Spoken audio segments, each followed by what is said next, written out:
ഓം ശാന്തി.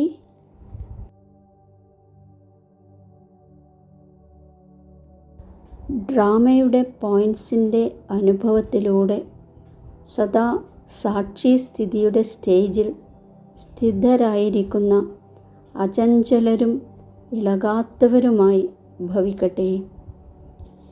ആരാണോ ഡ്രാമയുടെ പോയിൻറ്സിനെ അനുഭവത്തിൽ കൊണ്ടുവന്നിട്ടുള്ളവർ, അവർ സദാ സാക്ഷി സ്ഥിതിയുടെ സ്റ്റേജിൽ സ്ഥിതി ചെയ്ത് ഏകരസസ്ഥിതിയുടെയും അചഞ്ചലരായി ഇളകാത്ത സ്ഥിതിയുടെയും അനുഭവം ചെയ്യുന്നു.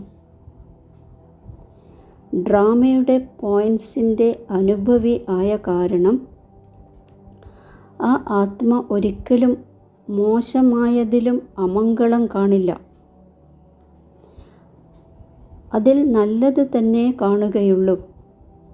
അതായത് അവർക്ക് സ്വമംഗളത്തിൻ്റെ മാർഗം അതിൽ കാണപ്പെടും.